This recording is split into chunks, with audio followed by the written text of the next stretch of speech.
Universidad Católica. Este foro se titula El impacto de la ausencia de servicios consulares en los derechos de la población venezolana en el exterior. Tema que ha sido bastante conflictivo por las vulnerabilidades que ha generado en población venezolana en movilidad durante los últimos años, habida cuenta que la crisis de movilidad humana de personas venezolanas es la crisis de migración forzada y de personas refugiadas más grande del continente americano y muy seguramente se convertirá en la más grande del mundo en los próximos meses. El día de hoy tenemos un elenco de participantes que conocen muy bien del tema de servicios consulares de población venezolana, de distintas organizaciones e incluso hasta dependencias gubernamentales que tienen que ver con Venezuela. Debo recordarles que este foro, que está siendo organizado por el Centro de Derechos Humanos de la Universidad Católica Andrés Bello, se está transmitiendo en vivo por el canal de YouTube del Centro de Derechos Humanos. Agradecemos a todas las personas que nos acompañan el día de hoy a través de la plataforma Zoom y también a las personas que nos acompañan desde nuestro canal de YouTube. Les comento que durante los próximos minutos tendremos las intervenciones de la profesora Ligia Bolívar, quien es directora general de Alerta Venezuela y además es investigadora asociada a nuestro Centro de Derechos Humanos de la UCAP. Específicamente dirige la línea de investigación sobre migración y refugio. También contamos con la presencia de María Gabriela Sarmiento, quien es directora ejecutiva de Save My Identity. Y por último, contaremos con una presentación de Brian Finchelton, quien es el director de Asuntos Consulares del gobierno interino en Estados Unidos. Gobierno conformado por la Asamblea Nacional elegida en Venezuela en el año 2015. Yo creo que sin más preámbulos podemos entrar en materia y verificar con estas personas expertas cuál es la situación actual de los servicios consulares que reciben los venezolanos y las venezolanas en el extranjero, en el marco de esta gran crisis de movilidad humana que ha generado grandes vulnerabilidades a nuestra población. En primer lugar, quiero darle la palabra a la profesora Ligia Bolívar, de quien, como dije, es la directora general de Alerta Venezuela e investigadora asociada del Centro de Derechos Humanos de la UCAP. Adelante, profesora Bolívar. Muchas gracias, Eduardo. Buenos días a todos los que nos acompañan hoy en este panel.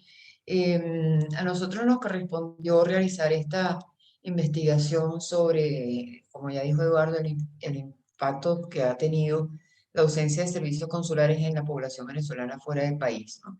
El informe, pues, al igual que esta actividad, están enfocados en la situación de los venezolanos donde no existe representación consular. Sin embargo, a mí me gustaría comenzar explicando lo que está sucediendo dentro de Venezuela con los documentos para entender la complejidad de la situación que se enfrenta entonces fuera del país, ¿no? Y ahí hay que comenzar por decir que la dificultad para obtener un pasaporte es el factor quizás más visible de una larga cadena que comienza con la imposibilidad de tramitar un certificado de nacido vivo, ¿no? Que es un documento que se produce en un papel especial que comenzó a escasear en Venezuela en 2018 y según estimaciones de una ONG venezolana que se llama SECODAP, durante ese año 2018, más de 270.000 niños quedaron sin el certificado de nacido vivo. Entonces, bueno, obviamente la falta de este certificado impide el registro civil de los recién nacidos. Ahí entonces tenemos un siguiente obstáculo en lo que a identificación se refiere. Y por otro lado, pues los servicios de identificación, así como los servicios de pasaporte, pues estuvieron suspendidos durante mucho tiempo, ya están reactivados, pero estuvieron suspendidos durante mucho tiempo por falta de material, y eso ha dado lugar a un aumento de intermediarios informales, gestores y una amplia red de corrupción para obtener todo tipo de documentos de identidad.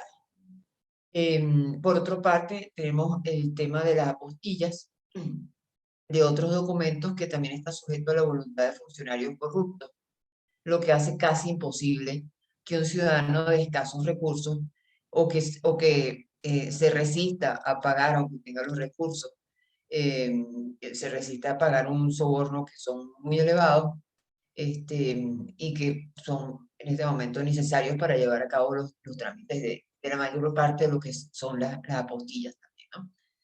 Entonces, en consecuencia, las personas de Venezuela no solo van sin un documento de identificación, sino que tampoco tienen certificación de la autenticidad de los documentos, de los títulos profesionales, de las calificaciones escolares, etcétera, ¿no? Em, Repito que si bien es cierto que recientemente se han tomado medidas para agilizar la tramitación de pasaportes y de apostillas, las barreras siguen siendo muy grandes. Y antes de entrar a las barreras hay que aclarar otro punto, y es que la obtención de estos documentos, si bien ha mejorado en algunas áreas, también es cierto que ya fuera de Venezuela hay 6 millones de personas, muchos de los cuales cuando salieron tampoco contaban con el documento.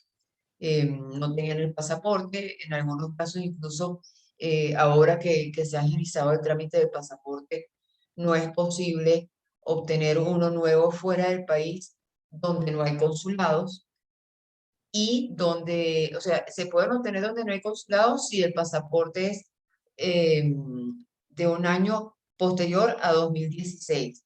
Pero si son previos a 2016, o sea, personas que salieron, digamos, en 2018, pero el pasaporte era viejo, y previo a 2016, y están en un país donde no hay servicios consulares, tampoco lo pueden renovar. La única forma de renovar un pasaporte previo a 2016 es en un país donde existan servicios consulares. Entonces, repito, aunque se ha mejorado el sistema, aún de todas maneras hay una serie de limitaciones para quienes se encuentran en países donde no hay servicios consulares. Y luego, volviendo al tema de, cierro paréntesis, volviendo al tema de las barreras, el costo de un pasaporte sufrió un aumento de 3.500% en 2019, y eso equivale a 17 años de salario mínimo para pagar las tasas de un nuevo pasaporte y 8 años y medio para pagar una prórroga. Estos son cálculos que hicimos en el momento de la publicación del informe, puede ser que hayan variado un poco, pero no de una manera significativa, ¿verdad? Igual las apostillas electrónicas comenzaron a habilitarse en 2019, pero solamente se puede utilizar fuera del país para dos áreas. Uno, las licencias de conducir y la certificación de antecedentes penales, que funciona relativamente bien, pero de todas maneras el resto de los trámites de apostilla deben realizarse presencialmente en Venezuela. Y eso está trayendo muchos problemas sobre todo a niños, niñas y adolescentes que requieren continuar sus estudios fuera del país, ¿no? Entonces, ante esta situación, el informe concluye que en este contexto no es realista que los países receptores requieran eh, a las personas necesitadas de protección internacional provenientes de Venezuela documentos que el Estado venezolano ni produce ni certifica. Es decir, si estamos frente a una situación de necesidad de protección internacional, lo primero que tendría que quedar claro es que son personas que requieren la protección internacional porque no la tienen de su propio país, ¿no? Por lo tanto, no es posible, no es viable pedirle a las personas provenientes de Venezuela documentos que su Estado no quiere o no puede producir, ¿no? Entonces, bueno, eso es lo que tiene que ver con la situación dentro del país. Ahora, una vez fuera del país, la población venezolana que se traslada a países donde no hay servicios consulares enfrenta varias limitaciones. Eh, y aquí quiero hacer un nuevo paréntesis para explicar los diferentes escenarios que enfrentan los venezolanos. Primero, hay países con los que el gobierno de Maduro mantiene relaciones consulares. En algunas ciudades el servicio funciona bien, en otras con deficiencias, y hago la diferencia entre ciudades y países porque va a depender mucho del cónsul, ¿ya? Puede ser que haya un servicio consular en España, pero que el cónsul de Madrid tenga una actitud distinta al de, no sé, por decir algo, La Palma en Canarias, ¿no? Entonces, aquí ya la cosa se complica más porque queda muy a discreción del funcionario en cada ciudad. Y por eso entonces en algunas ciudades el servicio funciona bien, en otras funciona con deficiencia, pero al menos están autorizados para realizar todo tipo de trámites consulares, ¿no? Ese es el primer escenario. El segundo escenario es el de los países que no reconocen a Maduro, pero que no han roto relaciones consulares, en muchos casos para proteger a sus propios ciudadanos en Venezuela, como es el caso de Perú, como es el caso de Canadá, por ejemplo, ¿no? En estos países hay una dualidad porque convive el servicio consular de los funcionarios de Maduro y la representación del gobierno de transición. Y en ocasiones la gente ni siquiera sabe a dónde ir. Hay confusión, eso pasa también en Irlanda, recogimos algunos testimonios sobre eso. Y en tercer lugar, tenemos otros países que han roto relaciones diplomáticas y consulares con el régimen de Maduro, donde los representantes del gobierno de transición son reconocidos, pero obviamente tienen una capacidad limitada para realizar trámites de carácter consular. Y aquí es donde surgen los mayores problemas y donde se centra este informe. Hay que decir que en la actualidad esta población que está completamente carente de servicios consulares, o sea, que está en el tercer escenario, eh, agrupa aproximadamente a 3 millones de venezolanos, ¿ya? Entre los 2 millones que hay en Colombia, más medio millón en Estados Unidos y algunos otros en otros países de la región. Estamos hablando de 3 millones de venezolanos que no tienen ningún tipo de apoyo consular eh, por parte de lo que es el gobierno formal en Venezuela, ¿no? Y además de esto, pues recientemente está surgiendo otro escenario, que es de países que reconocen a Guaidó como presidente y mantienen relaciones consulares con el gobierno de Maduro, pero no están autorizando nuevas visas para los funcionarios diplomáticos o consulares de Maduro, por lo que el consulado permanece, pero con una capacidad reducida para operar y en riesgo de quedarse sin funcionarios acreditados, porque el funcionario que se le va venciendo la visa no está siendo sustituido por otro, porque no se le reconocen las credenciales, ¿no? No están acreditados. Esto está sucediendo en Francia, está sucediendo en Canadá, entre otros países, ¿no? Que la representación consular se está reduciendo mucho. Existe el reconocimiento del gobierno de transición, pero ya insistimos en que sus posibilidades de, de servicio consular son limitadas. Entonces, bueno, ¿qué sucede donde no hay servicios consulares o donde estos son limitados? Por una parte, uno de los principales problemas está relacionado con la imposibilidad de obtener un nuevo pasaporte o extender uno existente por las razones que explicamos antes. Y obviamente, no tener pasaporte no solo afecta la libre circulación de las personas, sino que también el pasaporte puede ser un documento de identidad para un extranjero eh, que necesite llevar a cabo ciertos trámites, como abrir una cuenta bancaria, como tener acceso a otros productos financieros, para obtener una visa que le permita permanecer obviamente en un estado regular en el país receptor. Y a lo largo del estudio conocimos varios casos de personas que se han visto afectadas en su derecho a la reagrupación familiar por la imposibilidad de tener un nuevo pasaporte o una prórroga. Muchas personas huyeron de Venezuela y dejaron a sus familiares esperando llevarlos a su nuevo lugar de residencia, tan pronto como se hubieran establecido, como hubieran encontrado su estabilidad y los recursos para la reunificación familiar, pero durante ese tiempo los familiares que permanecen en Venezuela se encuentran atrapados e incapaces de reunirse con sus familias en el exterior debido a las dificultades para obtener un pasaporte. Entonces es un problema de doble vía en ese caso. No obtener un pasaporte también está constituyendo una barrera para acceder al derecho a la salud, más allá de la atención de emergencia, como es el caso de Colombia, que reconoce el derecho de atención de emergencia a las personas venezolanas independientemente de su estatus migratorio, pero hay temas que no pasan por la emergencia, las atenciones de urgencia, como puede ser la salud sexual y reproductiva. Entonces, se trata de personas que no caben, no entran dentro de lo que es la respuesta del sistema de salud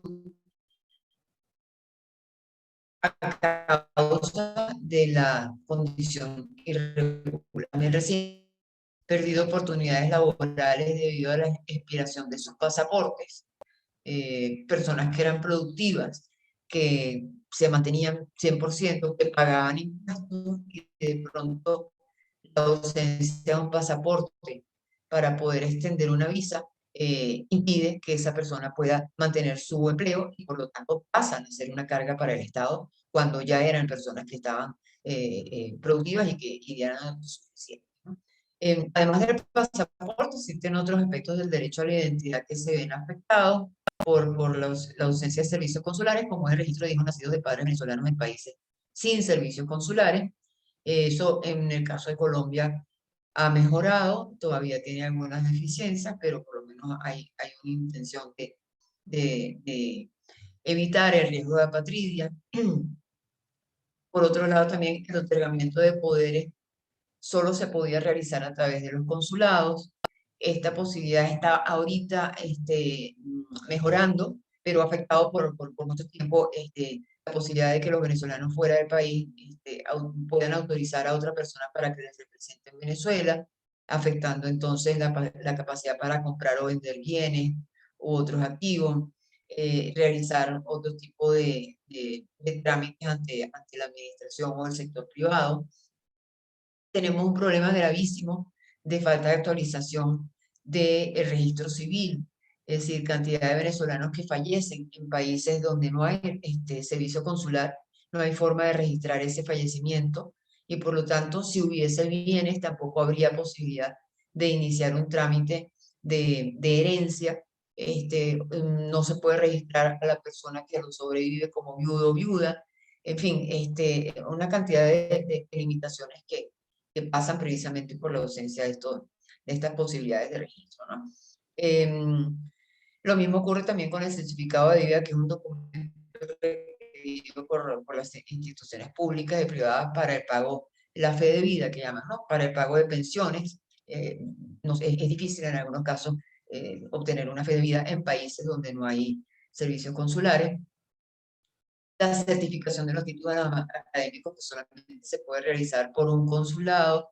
En el caso de Colombia ya ha habido avances también, pero todavía falta mucho por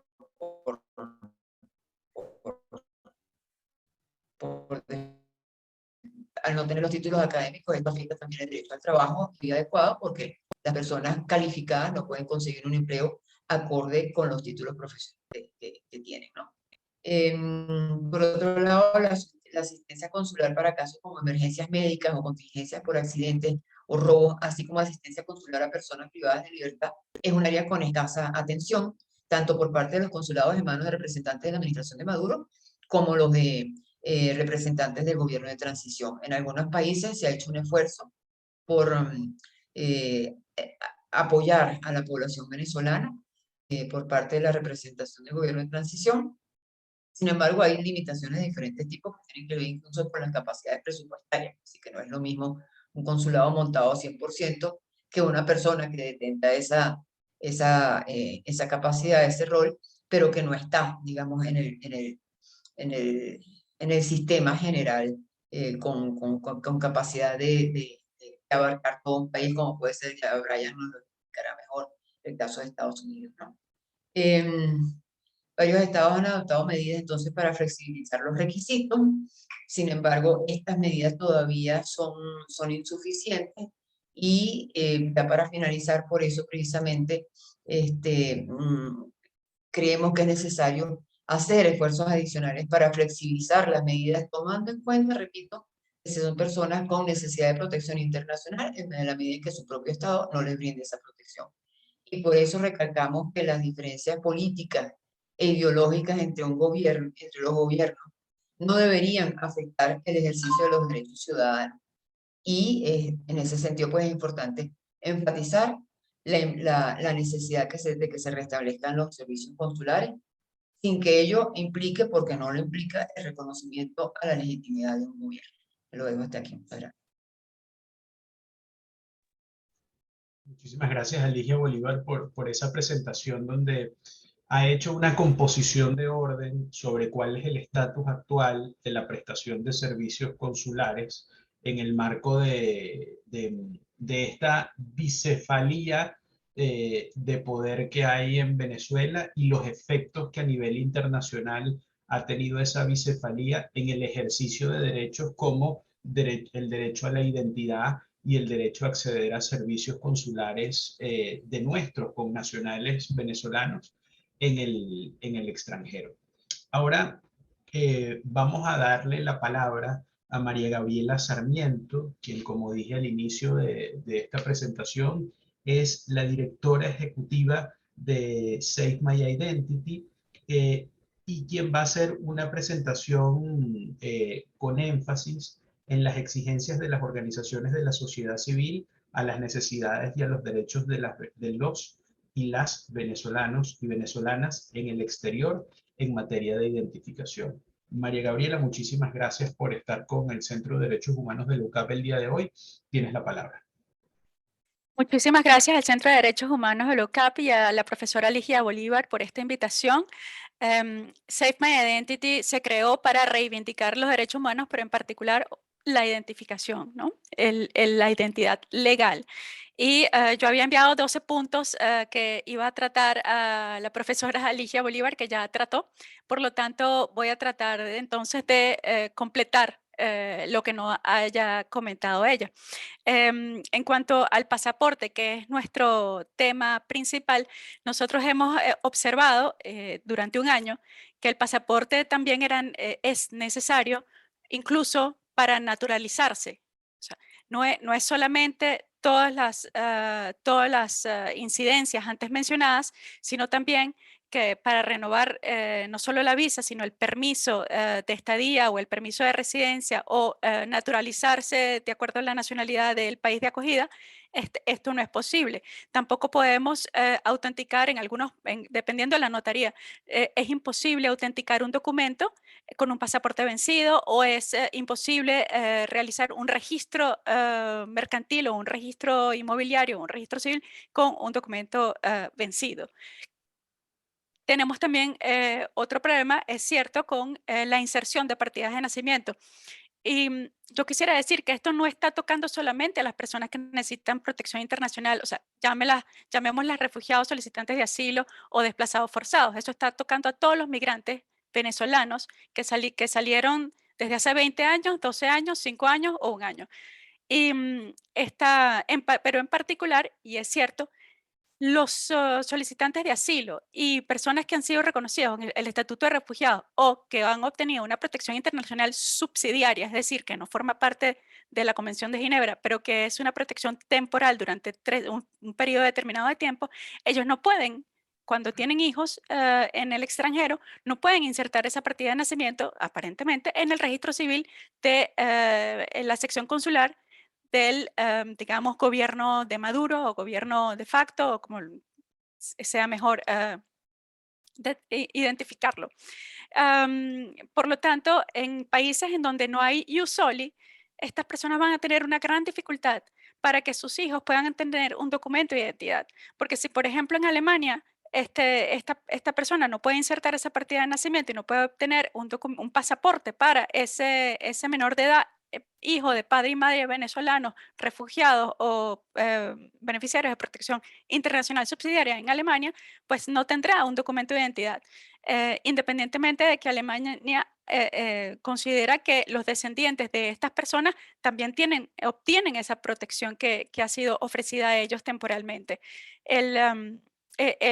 Y lo mismo está ocurriendo también, por ejemplo, con las cédulas de identidad. Eso no está tocando solamente a las personas que han recibido algún tipo de protección, sino que todas las personas que salieron con hijos venezolanos menores de edad, menores de 9 años de edad, y que hoy en día necesitan renovar ese pasaporte venezolano, pues no han podido hacerlo por cuanto se exige tener una cédula de identidad. todos los niños en Venezuela antes de los 9 años de edad no tienen una cédula de identidad. Y eso está creando un grave problema.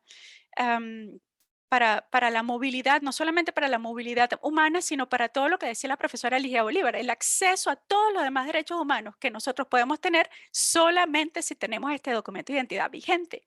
Am, el asunto de los poderes especiales o generales que comentó la profesora Bolívar, es importante mencionar que la mayoría de las personas se han quejado incluso del costo.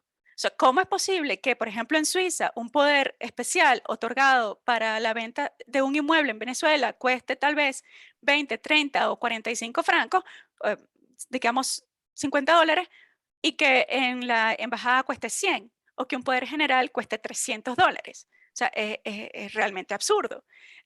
Además que no se garantiza en las embajadas, no estoy hablando de las embajadas de jure, pero, porque tampoco tienen la facultad, pero en las embajadas del gobierno de facto, tampoco se garantiza la protección de los datos personales. Entonces, en esos poderes especiales que uno está escribiendo unos datos sensibles sobre el registro de algún inmueble en particular, que se puede considerar que está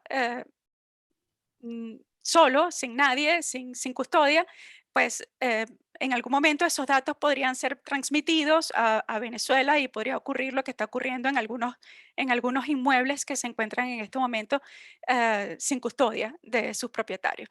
Am, y también tenemos otro problema de protección de datos personales porque las embajadas del gobierno de facto publican en todas sus redes sociales el número de cédula de identidad y el nombre completo de cada una de las personas que han recibido, por ejemplo, pasaporte o la prórroga, sin ningún tipo de protección a nuestros datos personales.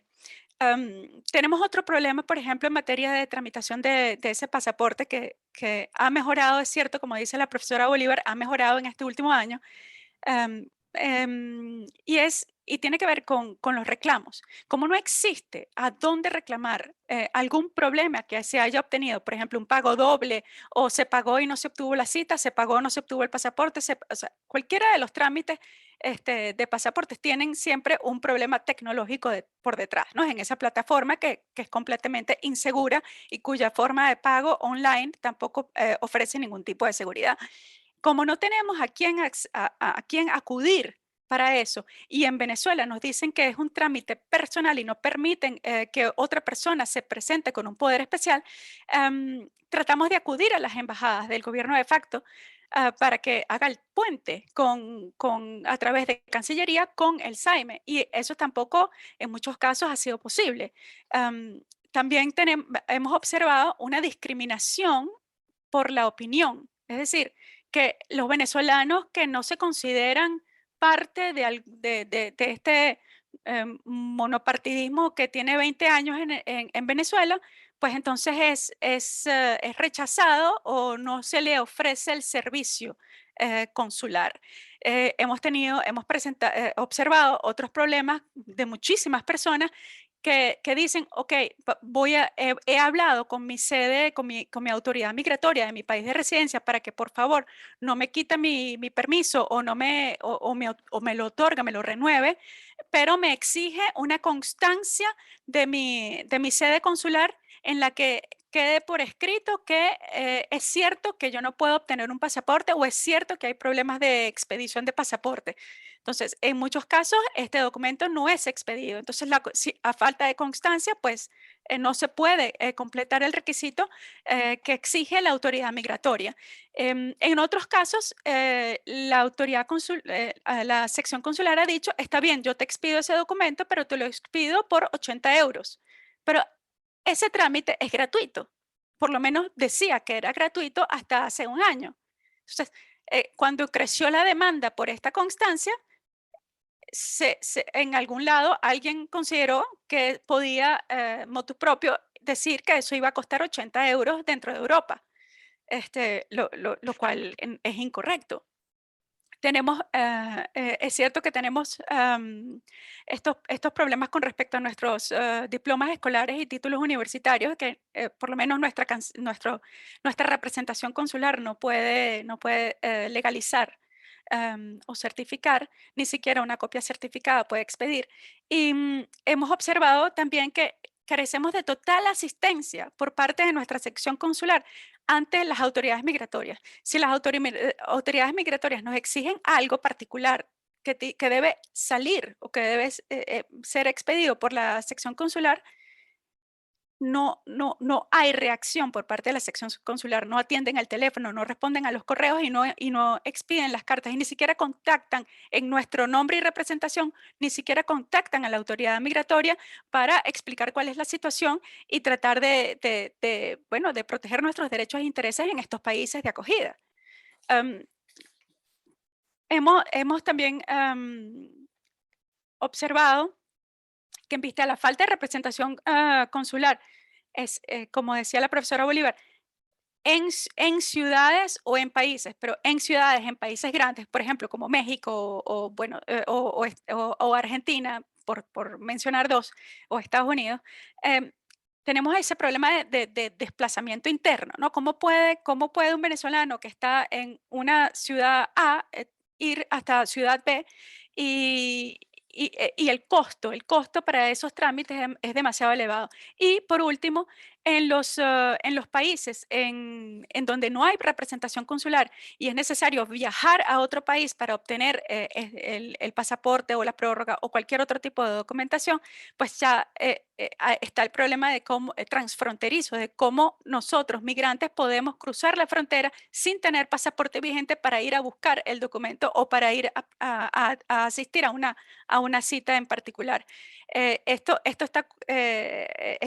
digamos que son los puntos o las observaciones que más nos llegan, que más se repiten entre los testimonios que hemos recibido durante este año. Y aquí me paro por cuanto la profesora Bolívar ya habló de todo lo demás. Muchísimas gracias.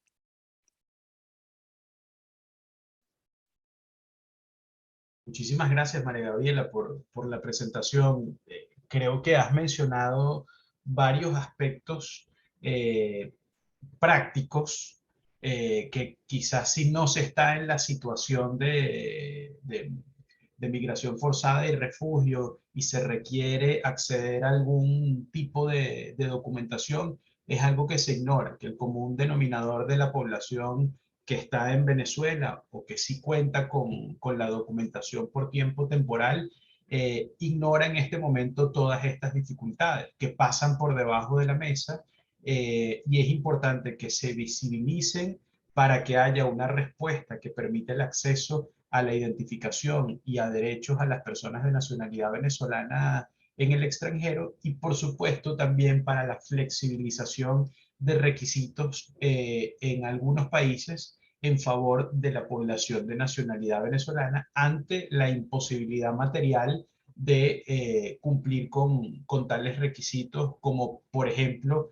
el que mencionaba María Gabriela de una certificación emitida por la autoridad consular o por cualquier autoridad de nacionalidad venezolana que haga constar que hay un retraso en la emisión de pasaportes, por ejemplo, cuando sabemos que eso es algo que no ocurre en la práctica. Esa es una certificación que ningún funcionario está en disposición a dar para favorecer a un connacional. Entonces, muchísimas gracias por la presentación y por dar visibilidad a esos aspectos prácticos que ponen un poquito más de carne y hueso en esta situación que estamos tratando de describir en el foro de hoy.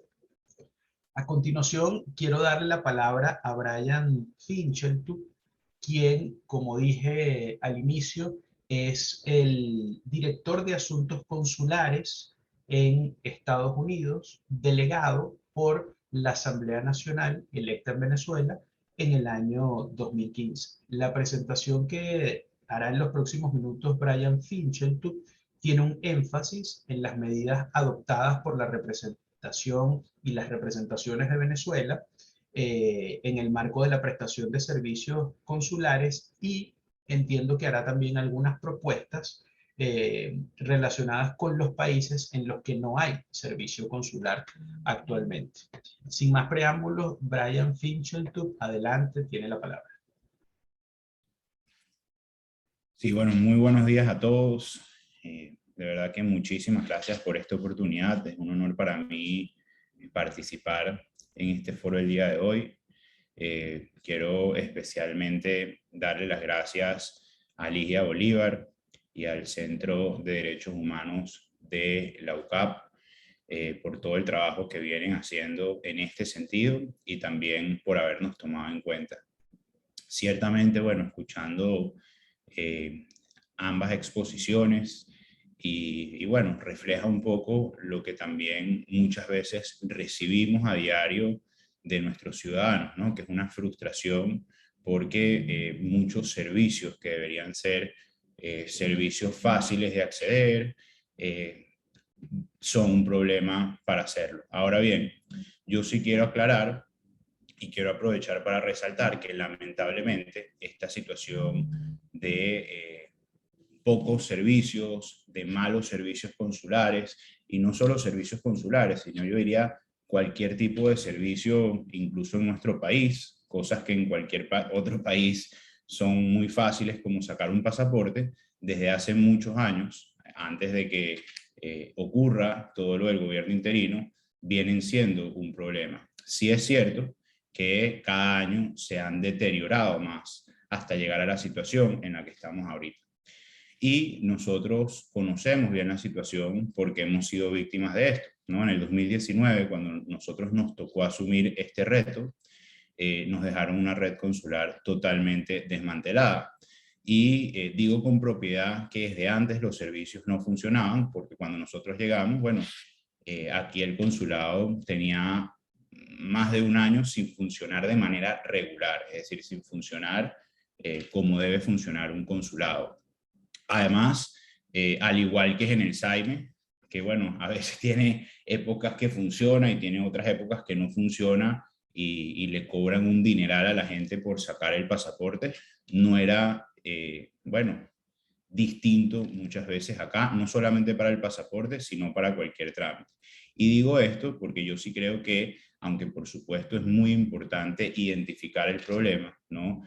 Y hay que identificarlo para ver qué soluciones factibles se pueden hacer, como hemos venido haciendo, sí es muy importante saber quién es el verdadero responsable de este tema, ¿no? Porque, bueno, a veces por la frustración y por no poder acceder a un servicio, bueno, las personas a veces pueden creer que esto es precisamente porque, bueno, no hay representación del régimen, por decirlo así, en determinado país, cosa que por la historia podemos decir que es totalmente falso porque antes los consulados no funcionaban bien. En el caso de Estados Unidos, que es donde yo concretamente tengo la responsabilidad y donde puedo hablar, hemos desarrollado varios servicios consulares para apoyar a nuestros ciudadanos. Yo me atrevería a decir que estamos incluso atendiendo más personas de las que podían atender antes, aunque somos un equipo muy pequeño de 3 personas que estamos en el área consular. Tenemos, gracias a Dios, algunos voluntarios que nos han ayudado, pero la verdad que yo me siento muy orgulloso de todo lo que hemos podido lograr y de todos los servicios que hoy tenemos disponibles, que quiero aprovechar también para comentarles, porque también quiero decirles con propiedad que nosotros hemos logrado resolver casi todos los casos que nos llegan. Yo me atrevería a decir que, bueno, un 85% de los casos que nos llegan que no son de pasaporte, porque bueno, ya vamos a hablar un poco de eso, nosotros los hemos logrado resolver, incluso más que anteriormente, porque tenemos servicios que anteriormente el régimen no prestaba. Los servicios que tenemos al día de hoy son, en primer lugar, el certificado de nacionalidad.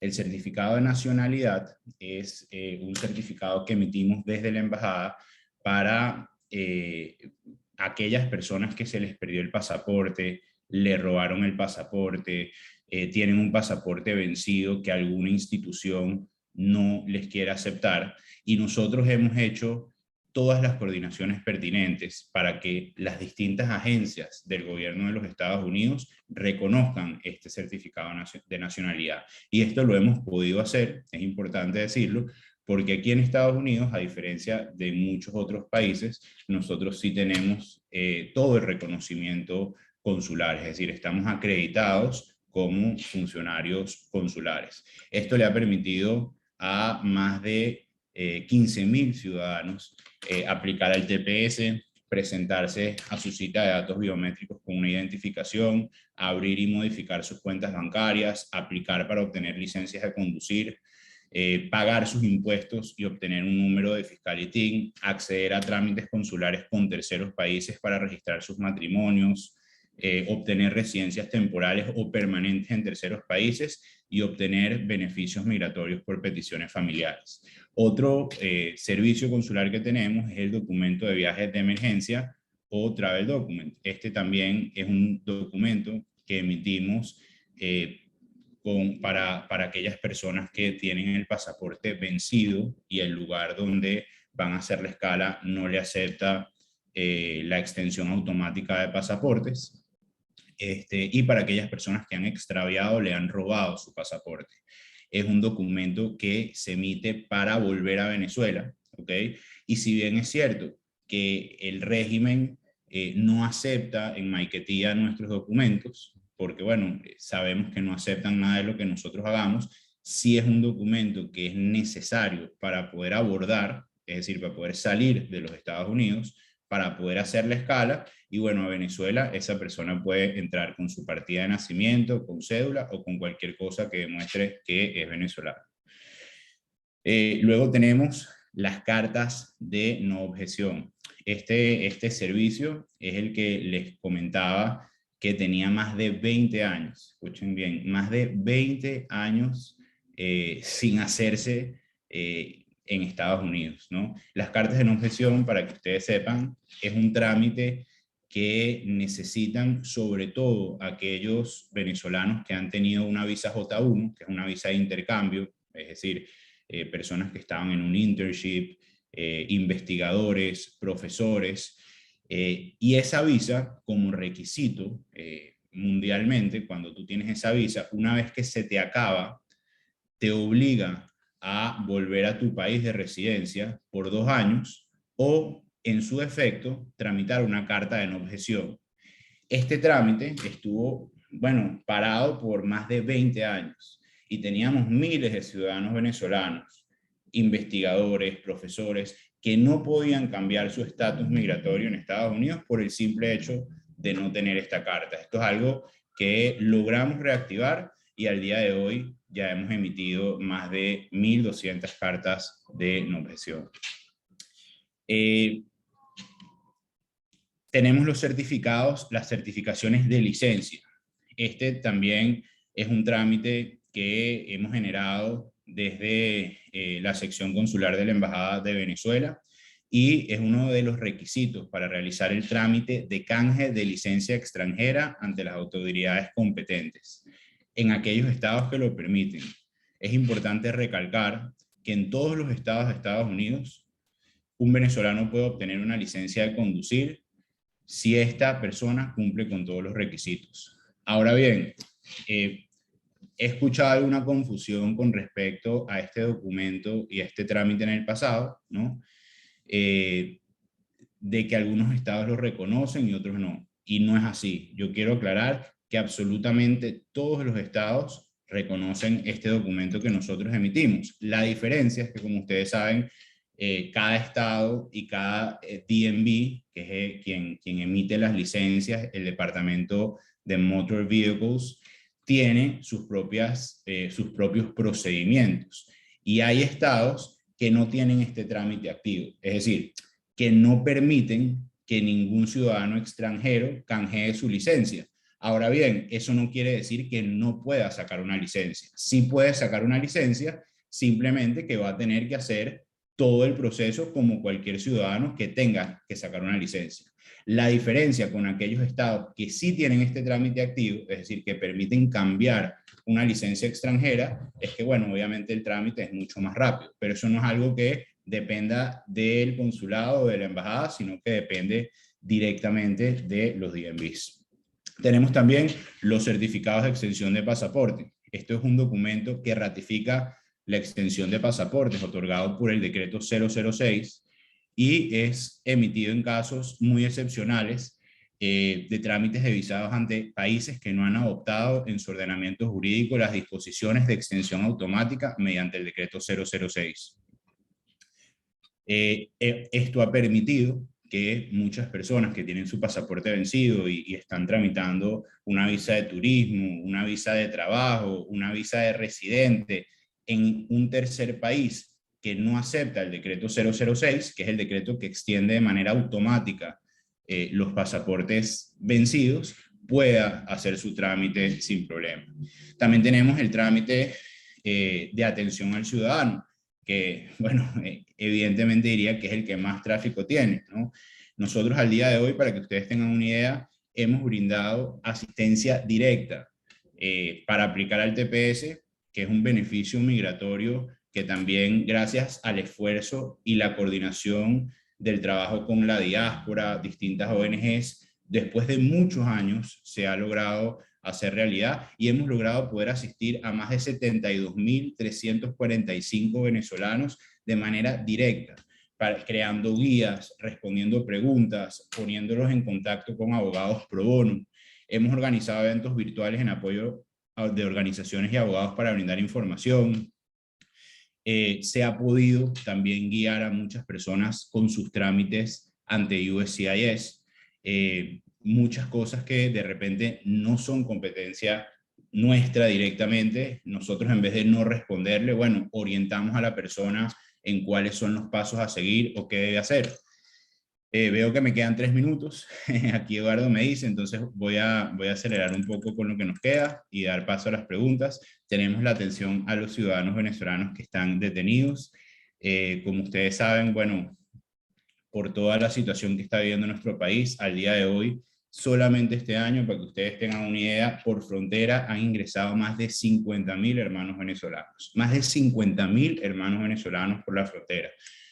Muchos de estos, aproximadamente unos 18.000, se ha solicitado apoyo de la embajada para ubicarlos, porque cuando un migrante cruza, el tiempo de que cruza, lo detienen y la persona se puede comunicar, a veces pasan hasta 14 días, imagínense ustedes, sin tener comunicación.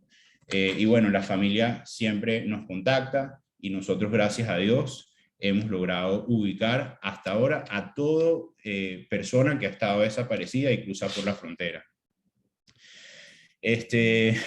Bueno, y con el tema de los pasaportes, que también es muy importante, y termino con esto y doy paso a las preguntas.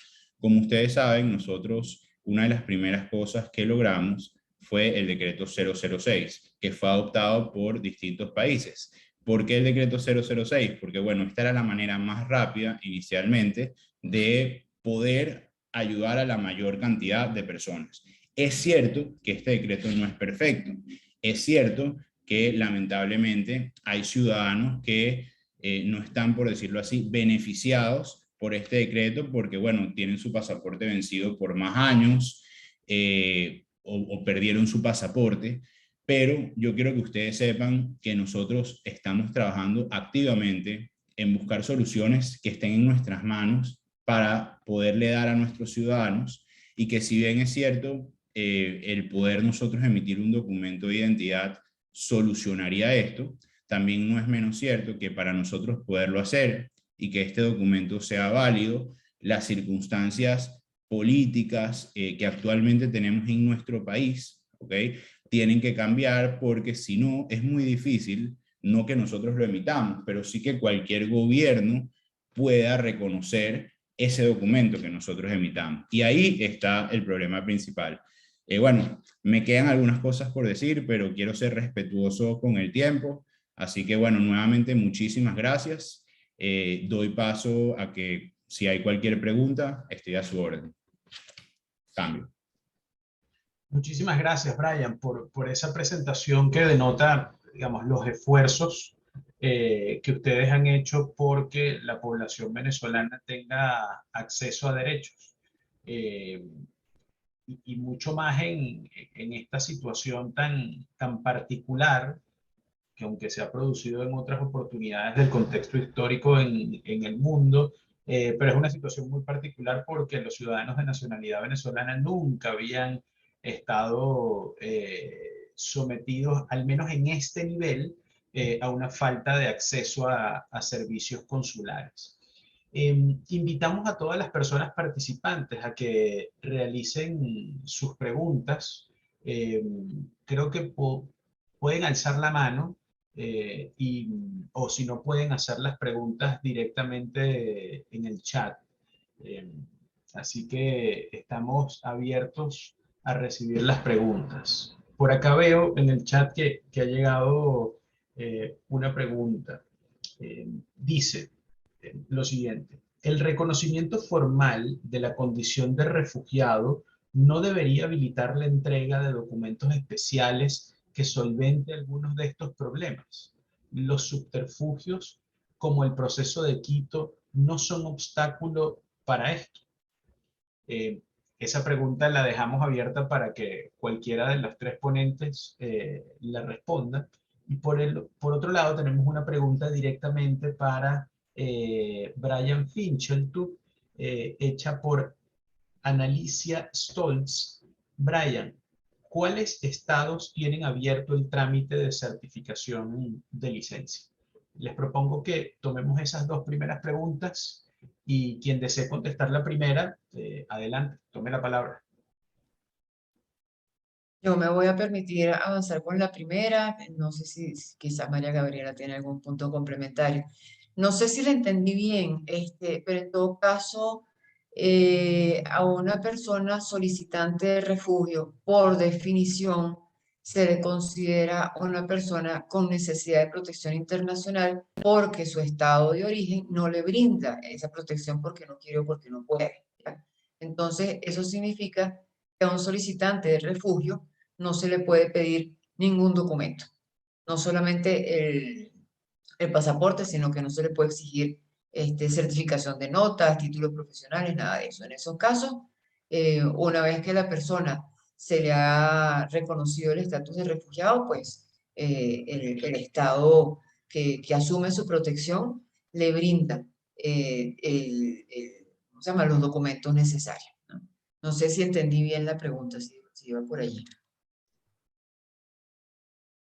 Yo creo que sí, complemento, que el proceso, por ejemplo, en Europa, para solicitar ese estatuto de refugiado puede durar 1 año y medio o casi 2 años. Y es durante ese tiempo que la persona está en el limbo, está metida en un refugio, en algún lugar perdido del país en donde se encuentra, y en el interín puede estar con su pareja, también venezolana, y tienen niños en ese país en donde no se reconoce la adquisición de la nacionalidad por el nacimiento en ese lugar cuando los padres son extranjeros, y durante ese interín de 1 año y medio o 2 años, pues esa persona, ese recién nacido, no cuenta con un documento de identidad como lo conocemos todos. O sea, la identidad legal prevista en todos los convenios internacionales no lo tiene. Muchísimas gracias, María Gabriela. Brian, te damos la palabra. No sé si quieres hacer algún comentario sobre esta primera pregunta o pasar directamente a la segunda, que la repito es: ¿cuáles estados tienen abierto el trámite de certificación de licencia? Sí, por ahora los estados que tienen abierto este trámite son California, Maryland, Nueva York, Florida, Virginia y el Distrito de Columbia. Perfecto, muchísimas gracias. Si alguien desea hacer alguna pregunta adicional, siéntanse en plena libertad de hacerlo, pero entre tanto, yo quiero hacer una pregunta a cada uno de los ponentes que nos han acompañado el día de hoy. La primera para Ligia, y creo que también es aplicable para María Gabriela. Para Ligia sería, bueno, ¿qué puede hacer el Centro de Derechos Humanos de la UCAP en torno a esta situación que se presenta con los servicios consulares? ¿Cuál es el aporte? ¿Cuál es el grano de arena que puede agregar el Centro de Derechos Humanos de la UCAP para contrarrestar esta vulnerabilidad que tienen ahorita nuestros connacionales en el extranjero? Y la misma pregunta se la hago a María Gabriela respecto de las actividades de Save My Identity. ¿Qué valor agregado, qué pueden hacer para tratar de paliar esta desigualdad a la que se ven sometidas las personas de nacionalidad venezolana por la situación de los servicios consulares. Y para Brian, la pregunta es ligeramente distinta porque tiene unas funciones de asistencia directa relacionadas con el Estado y es ¿cómo ven esta situación a futuro? ¿Cómo ven a futuro la prestación de estos servicios? Y hablo puntualmente del año 2022. Así que creo que podemos ir en el mismo orden. Ligia tiene la palabra, luego María Gabriela y posteriormente Brian. Gracias, Eduardo. Bueno, creo que lo que el Centro de Derechos Humanos de la Universidad Católica puede hacer es lo que está haciendo. Investigación e incidencia, ¿no? El trabajo que hicimos de investigación sobre este problema terminó en una publicación, terminó también en un video, cuyo objetivo es precisamente generar atención sobre un problema que está muy poco visibilizado, que es los problemas y las limitaciones, los obstáculos, las barreras que enfrenta la población venezolana fuera del país en temas consulares, ¿no? Ciertamente Brian se refirió a algunos avances, pero las limitaciones siguen siendo muchísimas, ¿no? No hablamos de un tema que todavía no ha llegado, pero que podría llegar. Aquí me desvío un poquito de la pregunta, que es el registro electoral. Tenemos 6 millones de personas, de las cuales buena parte de ellos son adultos. Yo no sé exactamente las cifras, pero podríamos decir que por lo menos 4 millones y medio de ellos podrían ser votantes que están en este momento excluidos del registro electoral porque están en países donde no existen servicios consulares o donde el registro no se actualizaba. Entonces, ese es otro problema que no hemos revisado, pero sobre el cual valdría la pena también poner la lupa porque se va a presentar próximamente seguramente algún espacio que requiera este tipo de servicio, ¿no? De actualización del registro. Pero en todo caso, nuestro trabajo ha sido, porque esa es la línea de trabajo sobre migrantes y refugiados, se basa en investigación, incidencia y litigio estratégico, ¿ya? Y hasta ahora, pues eso es lo que hemos hecho y lo que creo que vamos a seguir haciendo, tratar de abrir canales de comunicación directamente con los estados a través de sus embajadas para hacerles ver las limitaciones que se enfrentan y cómo esas limitaciones no son imputables a los ciudadanos, sino que tienen que ver con restricciones de otro tipo y que por lo tanto entonces es necesario, como decíamos al principio, pues la flexibilización de los mecanismos para asegurar que las personas venezolanas no queden al margen de la vida ciudadana a causa de esta ausencia de servicios consulares. Creo que ha habido avances en algunos países y que podemos seguir trabajando en ese sentido. Gracias, Ligia. Me permite un pequeño comentario de reacción a tu intervención sobre el registro electoral, y es que al menos en base a la información que yo he recibido, entiendo que para el Consejo Nacional Electoral actual, uno de los temas en debate ha sido el hecho de la incorporación de los venezolanos en el extranjero para que puedan sufragar. Y al menos lo que entiendo que han planteado como obstáculo es la falta de reconocimiento al gobierno que tiene control de poder en Venezuela actualmente. Entonces allí vemos como la bicefalía en el ejercicio del poder, acompasada con el fenómeno de migración forzada y refugio, termina trastocando de manera negativa otro derecho como es el derecho a la participación política. Pero bueno, es una reacción preliminar al comentario que hiciste. Adelante, María Gabriela. Muchísimas gracias. Y sí, y con respecto al derecho a elegir, ya hay muchas ONGs que están pensando cómo puede la diáspora participar en las elecciones legislativas. O sea, cómo puede la diáspora tener un sector dentro de ese, bueno, dentro de la Asamblea Nacional de Venezuela, sí, en las condiciones en las que están las secciones consulares. Yo lo que quería decir a partir de Safe My Identity, ¿qué es lo que nosotros pensamos que podíamos hacer hace un año? Nosotros pensamos que nosotros podíamos impulsar dos vías. Una, tratar de cambiar, mejorar, buscar el mejoramiento de la situación de la expedición de pasaportes desde del lado venezolano, ya sea a partir del régimen de facto, ya sea con su SAIME o con su Ministerio de Relaciones Exteriores, o a través del gobierno de Iure. Pero también pensamos en impulsar ese mismo mejoramiento de situación a través de la flexibilización de la aplicación de las normas migratorias en nuestros países de acogida, es decir, contactando a las autoridades migratorias de cada uno de nuestros países de acogida, explicándoles cuál es la situación, exponiendo el caso y sugiriendo simplemente qué se podría eventualmente hacer, y también promoviendo la expedición de ese documento de viaje para extranjeros que normalmente está previsto para apátridas y refugiados en las convenciones de Ginebra, es cierto, pero que también está previsto en la legislación nacional de los países europeos y de los países latinoamericanos para aquellos nacionales residentes, dependiendo siempre de una cantidad de años, que demuestren no haber podido obtener su pasaporte nacional. Perdón que me interrumpió mi hija pidiendo permisos y me cortó No te preocupes. mi enlace.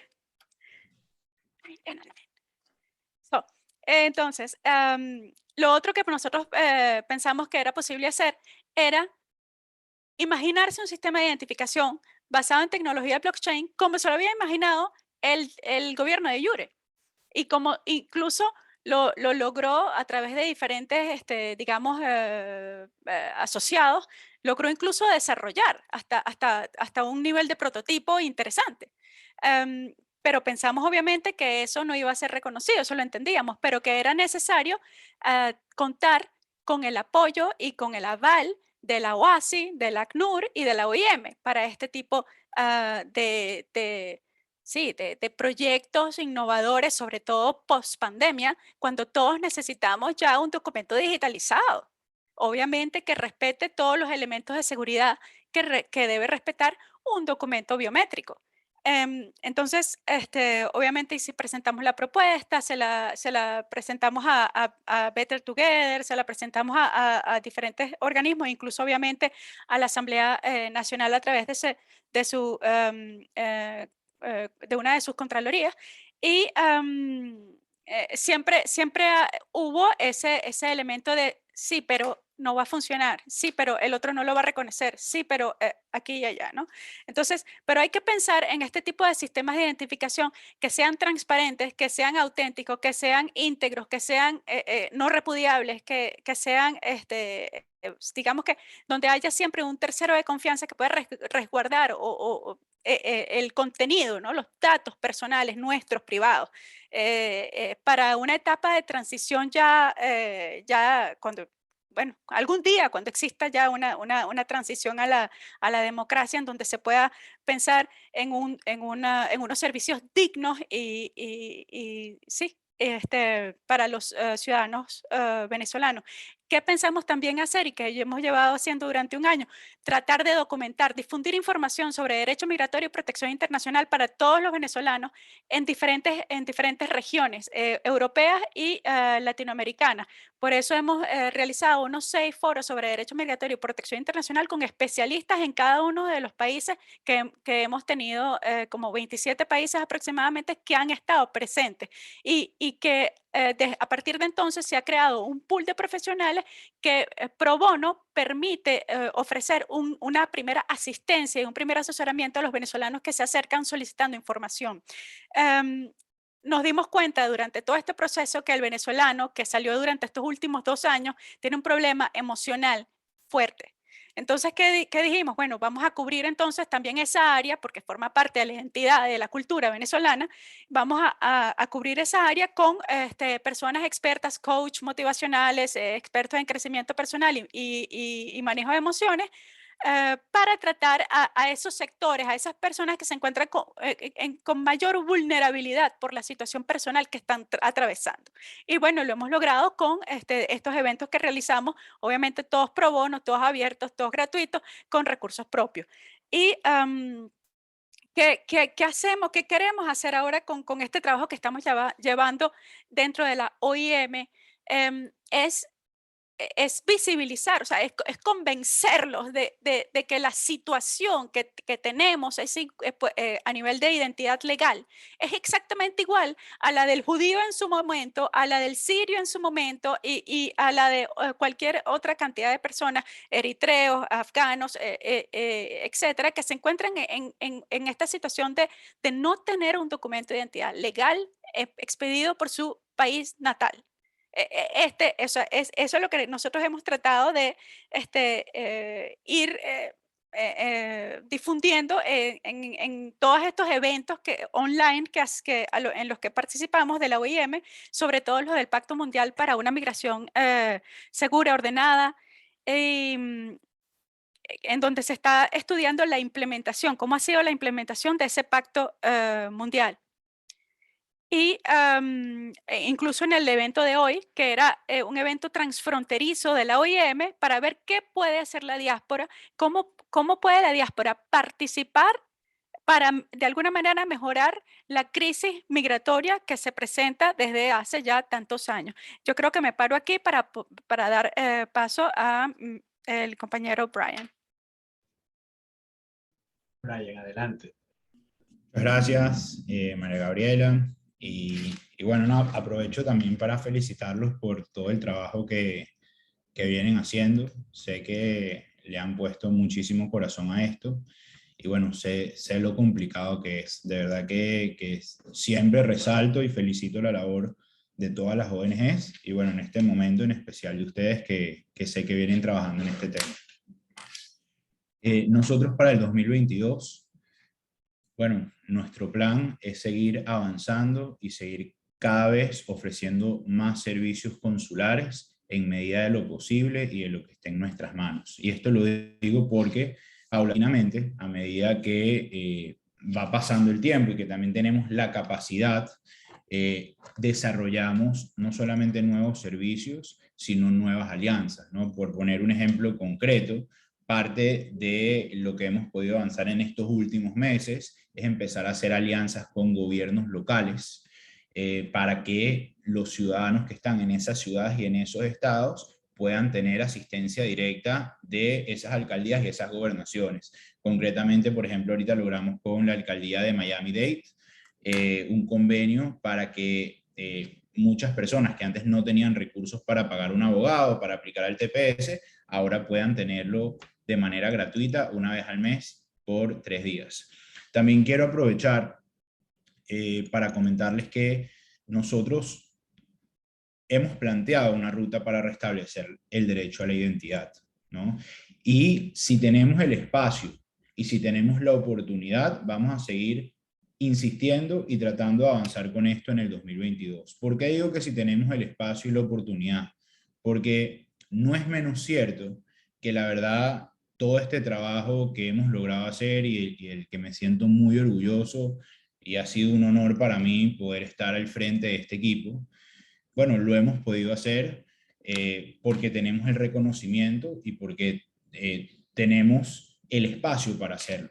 Pero no es menos cierto que esto ha sido un trabajo prácticamente del día a día, porque no se puede planificar, ¿no? Es decir, siempre hay una situación de incertidumbre política que no se sabe qué va a pasar el año que viene, ¿no? Que no se sabe qué va a pasar los meses que vienen, y eso evita también que uno pueda planificar y pueda actuar en consecuencia de grandes temas como estos que requieren, bueno, no una decisión de un minuto, sino obviamente una planificación.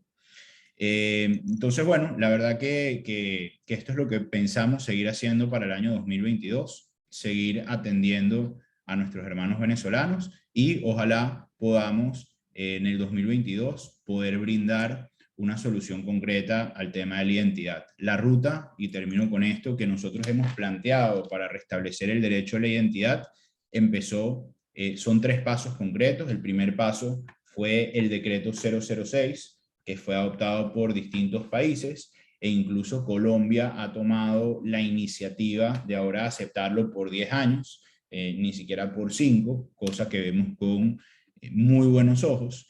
En segundo paso, el proyecto de restitución de identidad planteaba, que esto lo hicimos público el año pasado, y yo creo también que eso obligó al régimen a volver a empezar a emitir en las embajadas, y esto lo digo con propiedad, porque por ejemplo con los travel documents de emergencia, cosa que antes no hacía el régimen, para que ustedes tengan una idea, el régimen empezó a hacer este documento, ¿ok?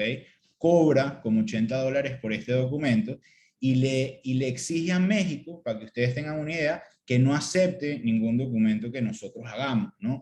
Entonces, ¿por qué les digo esto? Porque evidentemente le hemos tomado la delantera al régimen en muchos servicios que están en nuestras manos y que dependen de nosotros, y más bien eso obliga a que el régimen, los servicios que tiene en sus manos, los pueda poner en práctica, que es lo que creo que está pasando con los pasaportes que están emitiendo en México y en Canadá.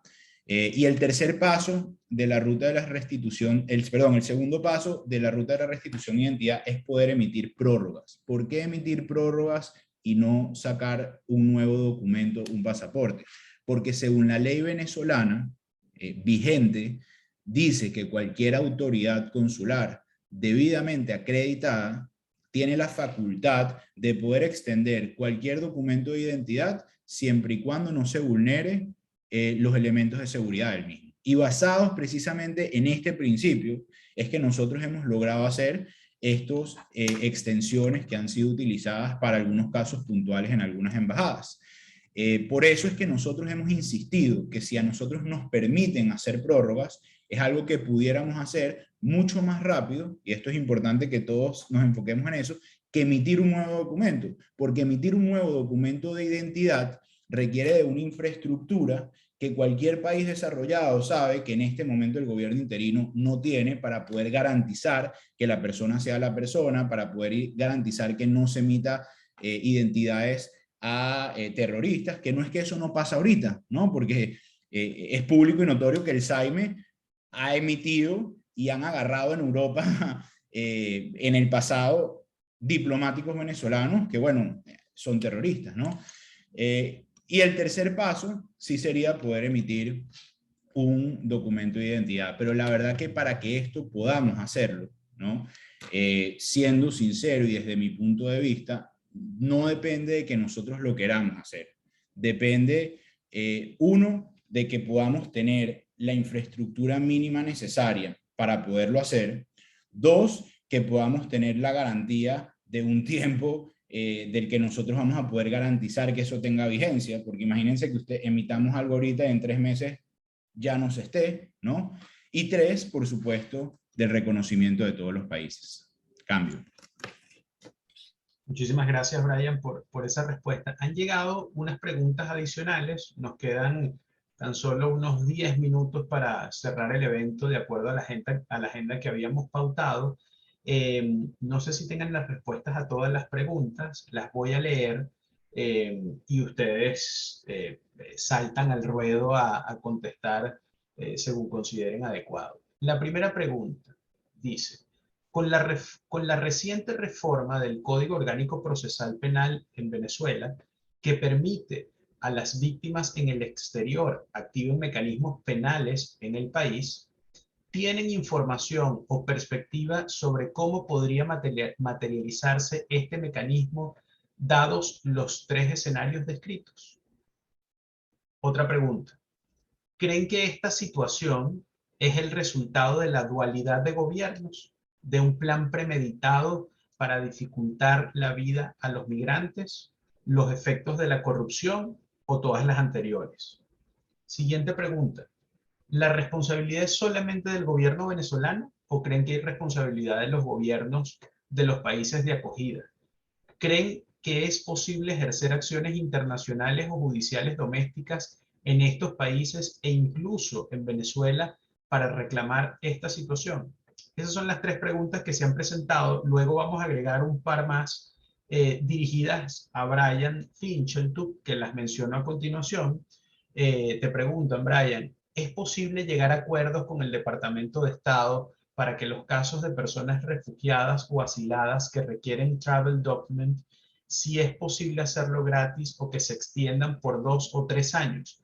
Porque cuesta entre 200 y 600 dólares y dura un año apenas. Y cuando llega ya casi no da chance de usar. Evidentemente, esta es una pregunta de una persona que muy seguramente tiene una preocupación o interés personal en este tema del travel document. Y otra pregunta para Brian es, ¿estos temas se incluyen en la agenda de diálogo en México? Bueno, ahora les dejo a ustedes para que salten a responder en el mismo orden en que hemos hecho todas las presentaciones. Bueno, entiendo que si seguimos con ese orden me toca a través de primera.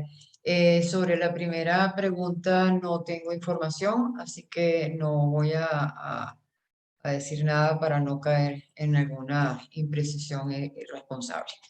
En relación con el tema de la dualidad de gobierno, si es parte de un plan premeditado para dificultar la vida de los migrantes, yo no creo.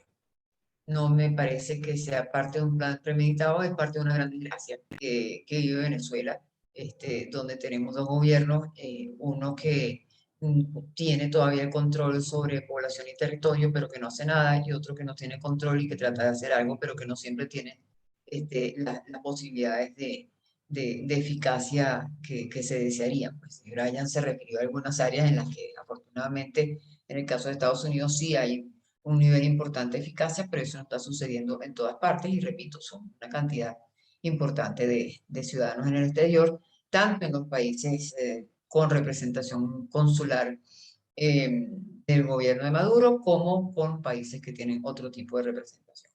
Entonces no creo que las teorías conspirativas funcionen aquí, que haya, digamos, una acción premeditada para fregarle la vida a los venezolanos, porque no creo que un gobierno esté interesado en que un venezolano no pueda trabajar en sus áreas de profesionales, ¿no?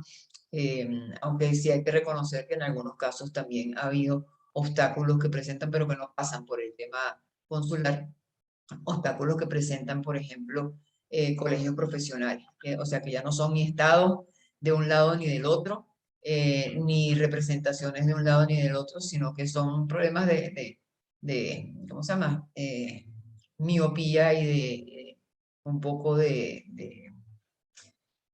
estrechez mental, pues, ¿no? En cuanto a los aportes que podría hacer la población venezolana en el exterior. Eso pasó en Colombia, a diferencia de lo que pasó en Argentina, Chile y Perú, donde se le dio reconocimiento a los títulos de los médicos, del personal en general, el personal de salud, bioanalistas, enfermeros, etcétera, durante el problema de la pandemia.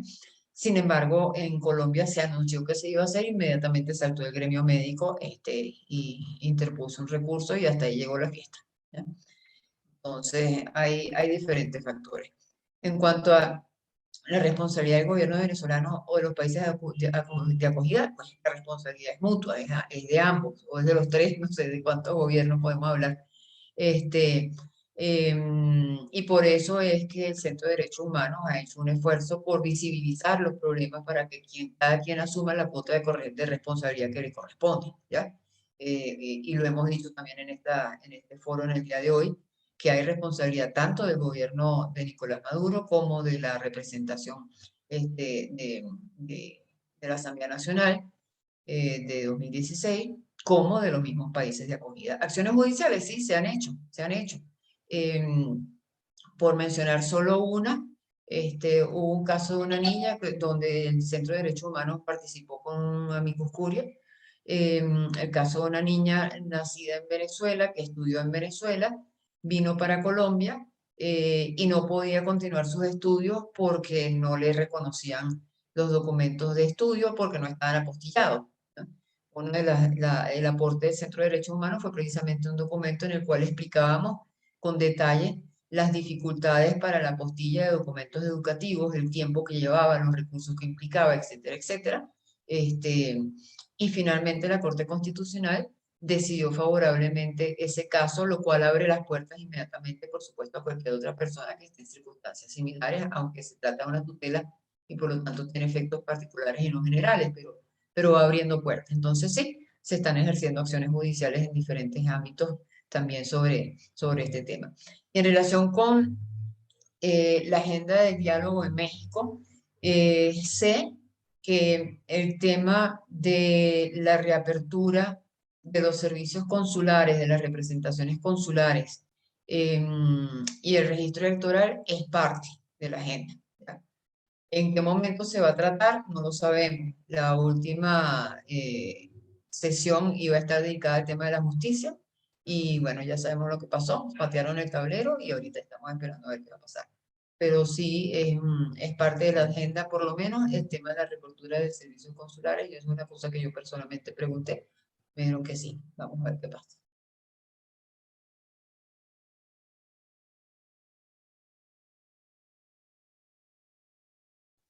Gracias, Ligia, por las respuestas.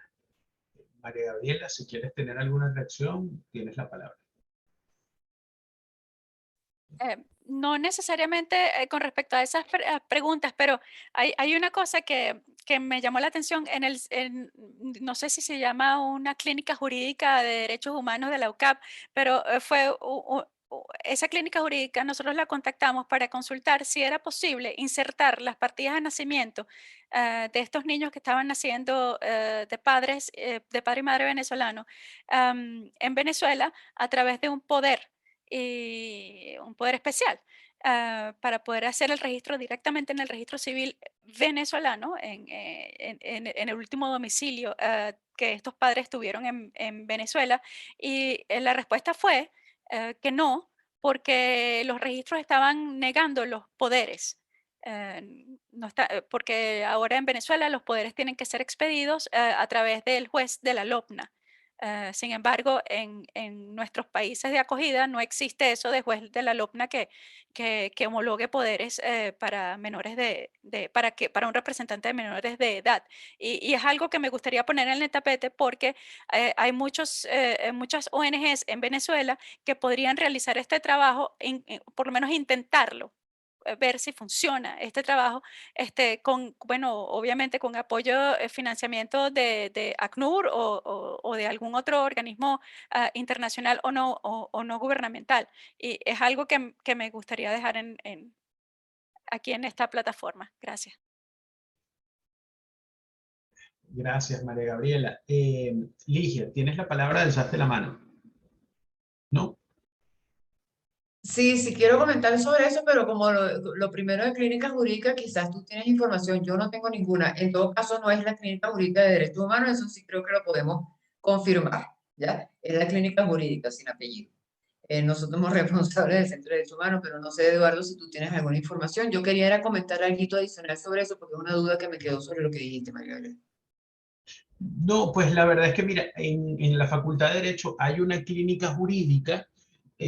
Recientemente se acaba de habilitar una clínica jurídica que trabaja en derechos humanos, de rehabilitar, mejor dicho, una clínica jurídica que trabaja en derechos humanos, pero con un enfoque de litigio estratégico y envío de escritos de amicus curiae a casos contenciosos en la Corte Interamericana de Derechos Humanos.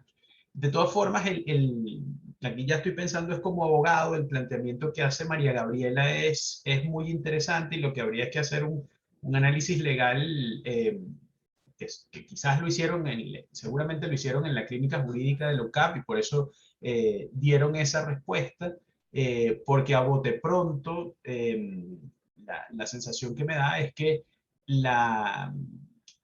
el nacional venezolano, cuando nace en el extranjero, evidentemente tiene el derecho de obtener la nacionalidad, de ser reconocido como venezolano, porque la nacionalidad la tiene por disposición constitucional. El tema es que la oficina y el funcionario habilitado para registrar ese acto de registro civil debería ser el funcionario consular que se encuentre en el extranjero. Entiendo que la consulta es un poco, vista esta situación excepcional que están viviendo nuestros nacionales, es posible que desde el extranjero se envíe un acta de nacimiento apostillada y que en consecuencia se pueda registrar en Venezuela. Para dar una respuesta propia tendría que analizar el tema, no me atrevo a hacerlo acá y mucho menos en vivo por YouTube, pero sí es un punto muy interesante que vale la pena investigar, María Gabriela, gracias. Yo creo que lo que podríamos ahí es hacer, es decir, es posible que la respuesta, estoy segura, mejor dicho, que la respuesta que dio la clínica jurídica de la Facultad de Derecho es correcta, pero ellos lo analizan desde el punto de vista civilista. Nosotros podemos analizarlo desde el punto de vista de derechos y quizás lleguemos a una conclusión o a una estrategia distinta. Entonces, mi invitación sería a que nos mandes la consulta a nosotros a través de Eduardo y vemos, exploramos qué se puede hacer de una cosa concreta que salió de este foro. Lo otro que quería era para que veamos, no, lo que no entendí de tu planteamiento, María Gabriela, es cómo un país puede tener posibilidades de recibir un poder a través de un consulado venezolano, me imagino, pero no de registrar a los niños. Eso es lo que no me cuadra. O sea, ¿cómo van ustedes a tener la posibilidad de enviar un poder desde Alemania o desde Irlanda o desde donde sea, pero que no se pueda registrar al niño allí? Eso fue lo que no entendí. Bueno, supuestamente tenemos personas dentro, o sea, testimonios, ¿no? De miembros de Safe My Identity que están dentro del lapso de protección internacional subsidiaria, ¿no? Que es la de no retorno, o sea, no retorno Complementaria. sí, y te dejo aquí durante un tiempo prudencial. Entonces, ellos pueden tener un pasaporte, el papá o la mamá pueden tener un pasaporte y podrían ir a autenticar un poder especial ante una notaría pública alemana, por ejemplo, en el que dicen, yo, fulano de tal, otorgo mandato a fulano de tal en Venezuela, para que por favor proceda a la inserción de partida de nacimiento de mi hija menor de edad, los datos, y adjunta, obviamente, esta partida de nacimiento legalizada y traducida al castellano, y el poder en algunas notarías, por ejemplo en Suiza, en algunas notarías dicen que si solamente se certifica la firma de la persona y la del documento de identidad, se puede incluso hacer en español. Se redacta en español el poder tal cual como se redacta en Venezuela, y el notario suizo simplemente certifica la firma y entrega eso ya en español. Entonces se podría enviar a Venezuela a un abogado, a una ONG, a una clínica jurídica que diga, yo voy a intentar hacer, simplemente por sentar precedentes, voy a intentar hacer este trabajo con alguien cuyo último domicilio haya sido en Caracas, por ejemplo, en la circunscripción en la que se encuentra la clínica jurídica o la ONG. Y con ese poder que ya está legalizado y está en español, y con esa partida de nacimiento que está legalizada en español, y con los documentos la fotocopia de los documentos de identidad del padre, de los padres que hayan expedido el poder, se va a ese registro civil del último domicilio de esta pareja para intentar la inserción de partida de nacimiento de este menor de edad, porque no se ha podido, por alguna razón ajena a la voluntad de los padres venezolanos, insertar la partida de nacimiento en el registro civil llevado por la sección consular de su lugar de domicilio. Porque no Esa era mi existe. pregunta, o sea, ¿cómo puedes hacer poder pero no puedes insertar la partida? Entonces, que hay una deficiencia en la inserción en el consulado. Ok, ya entendí. Eh, Listo, bueno, yo creo que quedamos a la orden para recibir la propuesta. Gracias. Sí, no, el tema es muy interesante y creo que sí vale la pena profundizar e incluso tratar de llevar algún caso concreto, porque ante la negativa de inserción en Venezuela se pueden ejercer unos recursos, porque en el fondo aquí lo que se está tentando es contra el derecho a la identidad e incluso contra la personalidad jurídica de esa persona, que no va a ser reconocida. Pero bien, ya estamos un poco pasados de tiempo. Vamos a cerrar con las dos preguntas que le han hecho directamente a Brian. Y de antemano, muy agradecido por sus presentaciones para el Centro de Derechos Humanos de la UCAP. Ha sido un gusto acogerlos el día de hoy en este foro. Brian, adelante y contigo cerramos. Sí, bueno, lo primero es que les tengo una buena noticia, no tienen que esperar por la respuesta, porque eso es precisamente una de las sugerencias o uno del paso a paso que nosotros le recomendamos a muchos ciudadanos que han tenido esa solicitud, ¿no? Y la buena noticia es que sí hay cómo hacerlo y ha sido exitoso en los casos que hemos recomendado. Muchas personas, pongo un ejemplo, si alguien tuvo un hijo afuera, en caso de Estados Unidos, y los padres son venezolanos, lo que se necesita es apostillar la partida de nacimiento, traducirla, apostillarla, y esa partida mandarla a Venezuela, y un apoderado puede introducirla en algún registro sin problema, y el registro emite una partida de nacimiento venezolana. Lo hemos hecho, es decir, lo hemos sugerido, tenemos varios casos de éxito que lo han logrado hacer. Igual con los poderes, eso es algo que se puede hacer, y aprovecho para decirles que obviamente si bien sería mucho más fácil, mejor que lo pudiera hacer uno en el consulado, no es menos cierto que Venezuela nunca ha tenido tampoco consulados en todos los países del mundo ni en todas las ciudades del mundo. Entonces esto es algo que incluso ya existía desde antes. Bueno, antes de responder las dos preguntas, yo no creo que esto haya sido tampoco un plan premeditado de lo que están hablando, pero yo sí creo que simplemente no les importa, ¿no? Esa es la realidad, y no es distinto al caso de cuando un municipio opositor o una gobernación opositora o una universidad pública que no es afecta al régimen, bueno, tampoco como no les importa, sabemos la situación de las instalaciones, de los profesores, de las becas, de todo. Hoy en día, la diáspora, somos más de 6 millones de venezolanos. Digo esto porque hoy en día somos el estado más grande de Venezuela. Hoy el estado más grande de Venezuela, hablando del tema electoral y el registro, ya no es Zulia, ya no es Miranda, es la diáspora. Es increíble y es triste, pero hoy Perú, por ejemplo, tiene más venezolanos que Barinas o que Cojedes, ¿no? Y eso es algo que también tiene que llamarnos profundamente a la reflexión con el tema electoral, porque bueno, si bien yo sí creo que esto no es un plan premeditado, obviamente el régimen tampoco le interesa hacer nada para que estos venezolanos puedan votar, ¿no? Y aprovecho para decir que esto es uno de los puntos principales que también se está hablando en el tema de México, que el tema del registro electoral, todos los venezolanos que están afuera, ante la eventualidad de un proceso electoral futuro, puedan votar. Sobre el tema de la dualidad, yo quiero ser muy claro, ¿no?